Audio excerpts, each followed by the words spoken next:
Salam hörmətli müəllimlər və izləyicilər, hər birinizi xoş gördük. Bugün sizinlə fizika müəlliməsi Könül Əliyevadır.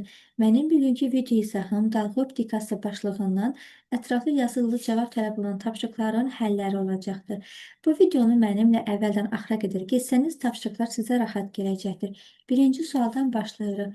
Periodu 0,8 mm olan difraksiya qəfəsində 0,5 mikrometr uzunluqlu dalğalardan alınmış dördüncü tərtib maksimuma uyğun meyl bucağının sinusunu hesablayacaq. Verilən fiziki əməklərimizi yazıram. Difraksiya qəfəsinin periodunu bizə 0,8 verir. Bax, buradan 8-liyi yazıram. Burada görsənmi 0-dan 1/dir. Bunu artıq 10 üstü -3 şəklində yazacağım. Bir də bizə veribdir millimetr. Bunu metrə çevirmək üçün əsas vahiddə burada millimetrdən 10 üstü -3-dür. 10 üstü -3, 10 üstü -3-ə vurulanda bu eləyəcəkdir 10 üstü -6 və 10 üstü -6 metrdən ibarətdir. Daha sonra dalğa uzunluğu, yəni lambda isə 0-dan 10,5 mikrometrdir. Mikro isə 10 üstü -6 deməkdir. Burada yazıq 10 üstü -6 metr. Tərtib 4-cü tərtibdir. Yəni K-nı bizə 4 veribdir. Sinus fi isə axtarışdadır. İndi baxaq ki, hansı düsturu burada müəyyən edə bilərəm. Söhbət buradan difraksiya qəfəsinin periodundan gedir. Sonra maksimumlar şərti gedir. Buna görə buna uyğun düsturumuz artıq bizim olacaqdır. D sinus fi bərabərdir K lambdadan ibarətdir. Amma minimumlar şərti olsaydı, hər bir düstur bu hissə olduğu kimi qalacaqdır. Sadəcə 2K üzərinə 1 lambda da yarıya bölünmüş olacaqdır. Amma bizdə burada maksimumlar şərti olduğuna görə düstur D sinus fi K lambdadır. Sonra buradan sinus fini tapmaq üçün D məxrəcə düşəcəkdir. D-ni atıram məxrəcə və olur bizim bu ifadəmiz bu şəkildə. İndi və salam verilənlərimizi buna əsasən yerinə qoyaq yazaq. Verilən tərtib burada 4. Lambda 0,5 vur 10 üstü -6. Difraksiya qəfəsinin periodu isə 8 vur 10 üstü -6-dır. 10 üstü -6'lar ixtisar olunacaqdır. Sonra bunları elə yerindəcə silək. 8 ilə 4 buradan ixtisar olunur. Qalır 0,5 bölünsün 2. 0,5-də 2-yə bölünəndə bu da 0,25 eləyəcəkdir. Buradakı sinus bucağı, meyl bucağı daha doğrusu. İndi isə baxaq buradan ikinci sualımıza. Difraksiya qəfəsinin spektrində ikinci tərtib maksimum üçün fi meyl bucağının sinusunun qəfəsin üzərinə düşən monoxromatik şüalanmanın lambda dalğa uzunluğundan asılı qrafiki verilir. Difraksiya qəfəsinin periodunu hesablayacaq. Buradan bizə verilən tərtib K bərabərdir 2-dən ibarətdir və difraksiya qəfəsinin periodu, yəni D2 sayı sualdır, axtarışdadır. Bir də baxırıq ki, burada bizə maksimumlar şərtidir. Maksimumlar şərtinə görə düsturumuz isə bizim olacaqdır D sinus fi bərabərdir K lambdadan ibarətdir. Amma minimumlar şərti desəydi, K, yəni buradan yazacaqdır 2K üzərinə gəlib 1, mötərizədə bir də lambda bölü 2-dir. Həmişə minimumlar şərti üçün K-nın 2K-nın üzərinə 1 lambda da yarı bölünərək yazılacaq. Amma bu maksimumlar şərti isə düstur D sinus fi K lambdadır. İndi buradan D-ni soruşur. D-ni soruşursa D-nin yanındakı sinus fini atacağım məxrəcə. Bu olur belə.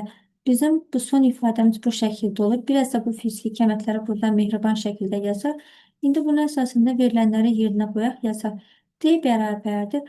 K tərtibi verilibdir bizə 2-dir. Lambdaya baxıram ki, bax, lambdanın buradakı 400 qiymətini yox, nanometr verib. Yəni onluq şəkil nano isə 10 üstü -9-dur. Bunu yazıram. Bir də baxıram ki, buradakı sinus fi isə 0,4-dür.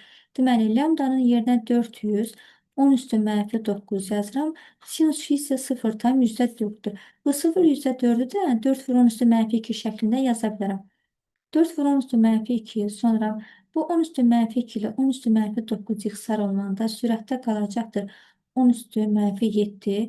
Daha sonra buradakı 2 dənə onluğu, yəni 10 üstü -2-də 10 üstü -7-yə vuranda bu eləyəcəkdir 10 üstü -5-dən ibarət. Belə. Daha sonra 4'lər ixtisar olunacaqdır. Son qalan ifadəmiz, yəni D difraksiya qəfəsinin periodu 2 vur 10 üstü -5 metrdən ibarətdir. İndi bunu əgərlərin bizə mikro ilə verərsə, mikro bilirik ki 10 üstü -6-dır da. Onda mən bunu 20 mikrometr yazaram. Çünki yenə də deyirəm, mikro 10 üstü -6-dır. 20-ni də 10 üstü -6-ya vuranda bu yenə də elə 2 vur 10 üstü -5 metr olacaqdır. İndi baxıram 3-cü sualımıza. Cavab oldu 2-də 20 mikrometrdən ibarətdir. 3-cü sualımızda isə 1 millimetr min cizgisi olan difraksiya qəfəsində alınan spektrdə Maksimumların ən böyük tərtibini hesablayacaq. Dalğa uzunluğumuz da verilir. Verilən fiziki əməklərimizi yazaq. Bax, buradakı 1 millimetr yazılan ekran ilə linza arasındakı qalan məsafədir ki, milli 10 üstü mənfi 3 deməkdir. Yəni uzunluğu 10 üstü mənfi 3 metrdir. Cizgi en isə burada min verilən cizgilərin sayıdır. Bura min yazıram. Daha sonra lambda dalga uzunluğumuz 0,25 mikrodur. Mikro 10 üstü mənfi 6'dır və ən böyük tərtib K da sualdır, axtarışdadır. Deməli, buradan görən maksimumlar şərtidir. Maksimumlar şərti D sinus K lambdadır. Burada maksimum olduğuna görə sinus 90 dərəcədə elə 1 olduğuna görə buradakı düstur D bərabərdir K lambdadan ibarətdir. Baxıram ki, K soruşulur, lambdamız da vardı. Amma D yoxdur. D-ni nə cür taparam? D-nin diffraksiya qəfəsinin belə bir düsturu var ki, L bərabərdir D n-dən ibarətdir ki, buradan da D-ni tapanda L uzunluq n-ə bölünəcəkdir. Yəni mən burada D-nin yerinə L, yəni uzunluq bölünsün n şəklində yazacağım. Onda olur bu ifadəmiz bizim bu şəkildə. Buradan da K-nı tapmaq lazımdır. K-nı da tapanda K da bərabərdir. Uzunluq bölünəcəkdir. Lambda n-dən ibarətdir. Və bunu əsasən də indi gətirək verilən fiziki əməklərimizi yazaq. Gəl bu düsturu biraz sol tərəfdən aşağıdan qoyaq. Deməli, uzunluq 10 üstü mənfi 3 verib. Buna yazdıq 10 üstü mənfi 3. Lambda dalğa uzunluğumuz 0,25 vur 10 üstü mənfi 6'dır. Bunu da yazdıq belə. Bir də n də buradan verilibdir bizə 1000. Deməli, 10 üstü mənfi 3 ilə 10 üstü mənfi 6 ixtisar olunanda məxrəcimizdə qalacaqdır 10 üstü mənfi 3 şəklində. Sonra bu 10 üstü mənfi 3, bu minlikdir də, bu da minlikdə 10 üstü müsbət 3 deməkdir. Mənfi 3 müsbət 3'ə vurulanda yerdə heç nə qalmır, 1 qalır. Da bu birin də yazmağın bir önəmi qalır. 1 bölünsün 0,25. Yuxarı aşağı da 100'ye vuranda bunu tamdan azad etsək, onda olacaqdır 100 bölünsün 25. 100 də 25'e bölünəndə buradakı tərtib 4 olur qiymətim. Dördüncü sualımıza baxın. Diffraksiya qəfəsinin üzərinə tezliyi 6 vurun üstü müsbət 14 ters olan işıq dalğası düşür. Alınan spektrdə maksimumların ən böyük tərtibi 4 olarsa, 1 millimetrdə cizgilərin sayını hesablayacaq. Verilənlərimizi qeyd edirək. Tezlik 6 vur 10 üstü müsbət 14 Hz-dir. Ən böyük tərtib, yəni K-nı bizə 4 veribdir. Uzunluq, yəni ekran ilə lins arasındakı məsafə 1 millimetr, yəni 10 üstü mənfi 3 metr deməkdir. İşığın vakuumdakı sürəti 3 vur 10 üstü 8'dir və bizdən n də sualdır. Bunu axtarışdadır, soruşur. Deməli, baxırıq ki, biz 4-cü sualdayıq da hal-hazırda. Baxırıq ki, buradan maksimumlar şərtidir. Maksimumlar şərtinə görə D sinus F K lambdadır. Sinus F də maksimumda 90 dərəcə olur və qiymət D bərabər K lambdadan ibarətdir. Həmçinin dedik ki, D-nin yerinə isə L bölünsün n yazmaq olar, uzunluq bərabərdir K lambdadır. Bir də baxıram, indi hansı hərflər var, onları qeyd edirəm. Deməli, n soruşulur, buradadır. K-mız buradadır. Lambda isə yoxdur. Lambdanı bəs necə çıxardaram? Amma burada nu və s var. Bax, nu ilə s-nin sayəsində biz lambdamızı çıxarda bilərəm. Çünki biz bilirik ki, s bərabər lambda nudur. Oradan lambda tapanda s bölünsün nu olar. Yəni, mən lambdanın yerinə s bölünsün nu-nu yerləşdirəcəm. Elə buradan yerindəcə yazaq bunu. S bölünsün nu. İndi n-i tapacaq. N-i taparamsa, bax buradan n-i tapacaqsa, n K-nin yerinə qalxacaqdır. Yəni olur onda bizim bu ifadəmiz belə. N bərabərdir. L nu-ya vurulur. Məxrəc isə K-dən ibarətdir. L uzunluq bizə 10 üstü mənfi 3 verilib. Tezlik isə 6 vur 10 üstü müsbət 14. K-nın tərtibimiz 4'dür. S işığın vakuumdakı sürəti isə 3 vur 10 üstü müsbət 8'dən ibarətdir. Sadələşdirmələri aparaq buradan. 10 üstü mənfi 3, 10 üstü 14'ə vurulanda burada yuxarıda qalır 10 üstü 11 yazırıq bura.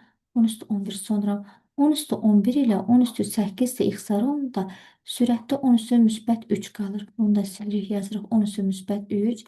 Daha sonra 6'nı 3'ə böldük 2, 4 ilə 2 qalır 2'də 1 vurulsun 10 üstü 3'də minlik deməkdir. Buradan yazaq 1000. 1000 də 2'yə bölüləndə bu da cizgilərin sayı gəlib eləyəcəkdir. 4-cü sualda 500. Sual 5. Ağ stolun üzərində qırmızı, alma və yaşıl rəngdə top var. Əlimizdə qırmızı və yaşıl rəngli şüşələr var. Hansı rəngli şüşədən baxsaq, topun rəngi dəyişməz, almanın rəngi dəyişəcəkdir. Gəl deyilən şərti anlayamağa çalışaq. Bu bizim ağ stolumuzdur. Ağ stolun üzərində qırmızı, alma və yaşlı rəngdə top var. Deməli, bu bizim qırmızı almamızdır. Bu isə bizim yaşıl topumuzdur. Deyir ki, hansı rəngli şüşədən baxsaq, yəni iki dənə bizim şüşəmiz var. Biri qırmızı rəngli şüşədir, biri isə yaşlı rəngli şüşədir. Deyir, indi ya yaşıldan bax, ya qırmızıdan bax, elə et ki, topun rəngi dəyişməz. Topun rəngi yaşıldırsa, yəni yaşıl qalsın. Amma almanın rəngi dəyişsin. Almanın rəngi qırmızı olmayacaq, deyir, başqa bir rəng olsun. Gəl bax belə yadda saxla.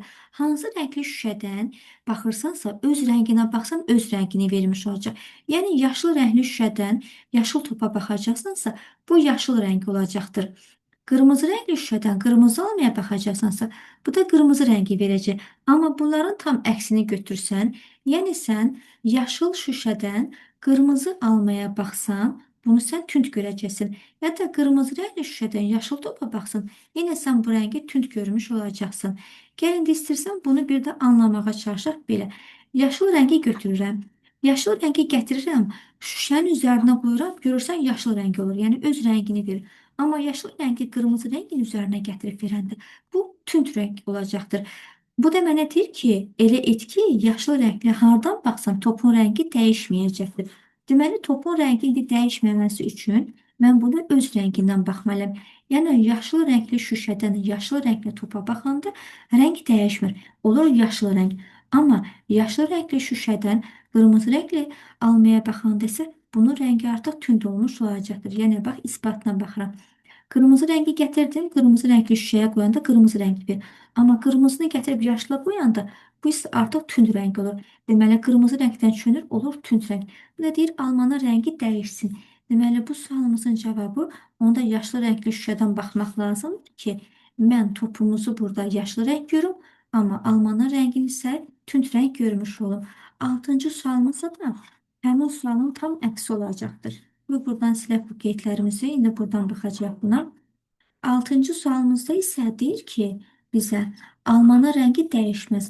Yəni, almanın rəngi buradan qırmızı olduğu rəng qalsın, yəni tünd olmasın, elə olduğu rəng qalsın, başqa bir rəngə heç çönməsin. Amma topun rəngi dəyişsin. Deməli, topun rəngi yaşıl gün başqa bir rəng olsun. X qoyuram da buna, yəni rəng dəyişsin. İndi deyirəm, indi mən gərək almanın rəngi qırmızı olmaq üçün mən buna qırmızı rəngli şüşədən baxım ki, almanın rəngi qırmızı rəngdə olmuş olsun. Amma yaşıldan baxsam, yenə yaşlı rəngdə topumuzun rəngi yaşlı olur. Amma deməli yaşlı götürməyəcəm.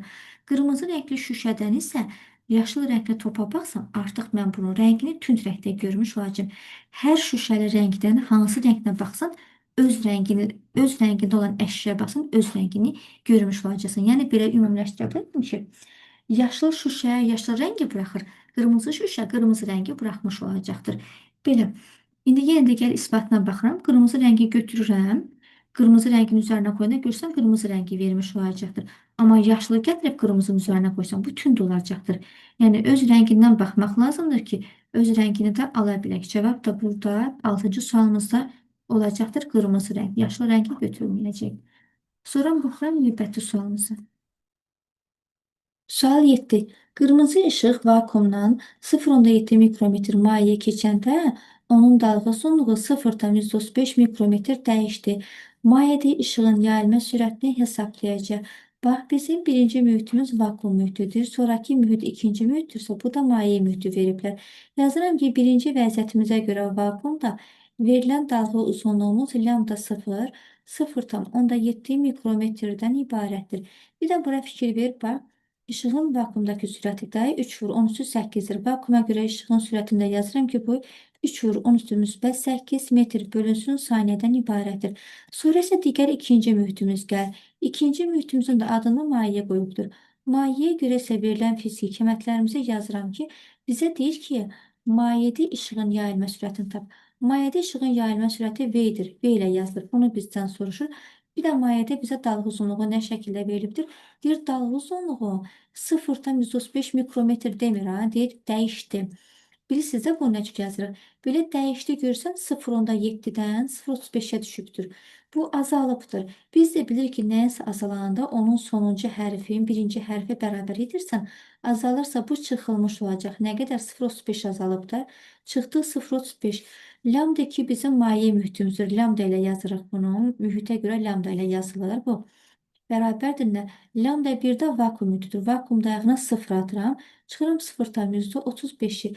Lambda 0'ımın 0,7'dir. Onda lambda 0'ın yerinə 0,7 yazıram. 0,7'dən də 0,35'in çıxanda bu da eləcəkdir 0,35 mikrometr. Yəni maye mühitimizə görə dalğa uzunluğumuz bizim 0,35 mikrometr şəklində olur. Bu da belə olduğu halda indi başlayıram mən bunlara görə düstur müəyyən etməyə. Düsturumu nə cür tapacağım? Lambda 0 ilə lambda ilə əlaqəli sındırma əmsalımızın düsturu var. Eyni bərabərdir. Lambda 0, yəni vakuumdakı dalğa uzunluq mühitdəki dalğa uzunluğuna nisbəti. Sonra C ilə də V ilə sındırma əmsalımızın belə bir düsturu var. Vakuumdakı sürət mühitdəki sürətlə bölünür. Yadda saxla ki, sındırma əmsalı mühitlərə, vakuumlara görə yuxarıda yazılıb düsturlar.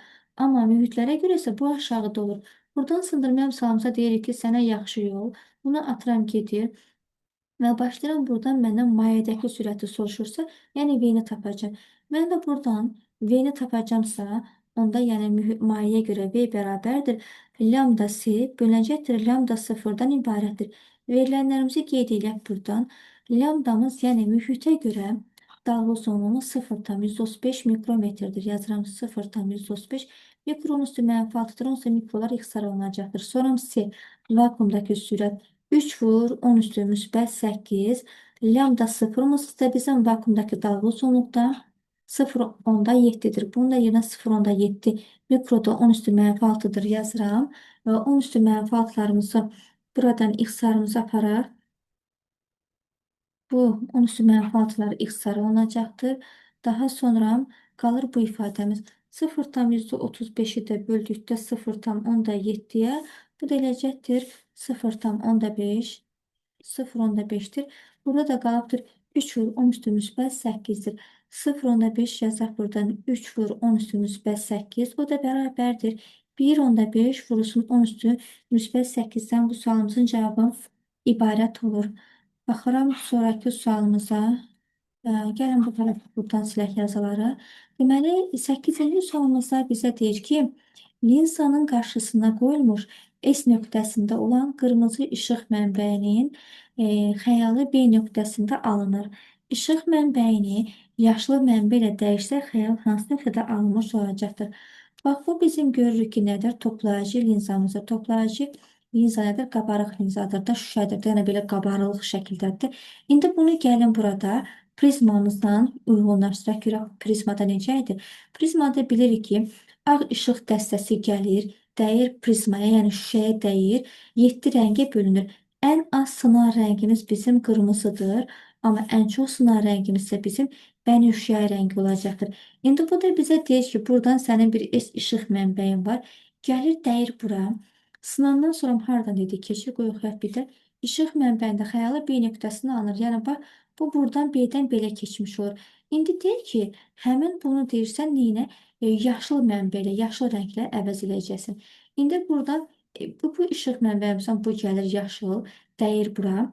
İndi fikir ver, yaşıl rəng gör bu prizmada hardadır sənin? Bax, ən az sınan qırmızı rəngdir.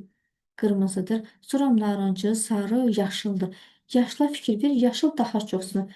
Yaşıl əgər daha çox sınırsa, bu təxmini yanıba belə gəlib çıxacaq. İstəyirsən gəl bunu rənglərlə göstərək də. Qırmızı var, buradan gələcək narıncı, sonra nə bilim yaşıl rəngi olacaqdır. Qırmızı, narıncı, sarı, yaşıl da. Narıncıdan sonra sarı rəng gəlir. İndi mən burada sarı rəngi bir dənə tapım yerləşdirim. Deyək ki, bu bizim olsun sarı rəngimiz. Digəri də gələcək yaşlı rəng olacaq. Bax, təxminən o yaşlı rəng daha çox sınanıdır bunların içində. O da hardasa buradakı A və B nöqtələrimizin arasında yerləşmiş olacaqdır. Deyək, bura A nöqtəmizdir, burada bizim B nöqtədir. Təxminən yəni bu vəziyyətə gəlib çıxacaq. Yəni qısacası B-dən sol tərəfdə olacaq da bunun yerləşmə ardıcılığı. Yəni təxminən bu tərəfdə olacaqdır. Sonra soruşsa göy rəngi, bənövşə rəngi, bunlar da yəni daha çox sınmış olacaq. Göy rəng, nə bilim bənövşə rəngi, yəni belə-belə ən çox sınan rəngimiz bənövşə rəngi olacaqdır. Qısacası bizim burada S işıq mənbəyimizdən gəlir qırmızı rəng, linzaya dəyər B-dən keçir gedir. Yaşlı rəngimiz isə o da hardasa buradan gələndə təxmini yəni bax buralardan mı deyək, və yaxud bu hissələrdənmi? Yəni buralardan təxmini belə gəlib keçib getmiş olacaqdır. Ortada isə narıncı sarı rənglər yerləşəcəkdir. Beləliklə sualların sonuna gəlib çatdıq. İzahlar sizə aydındırsa, videonu bəyənə bilərsiniz, paylaşa bilərsiniz, abunə ola bilərsiniz ki, belə videolar davamlı şəkildə gəlmiş olsun. Növbəti izahlarımızda görüşənədək sağ olun, Allah'a emanet olun.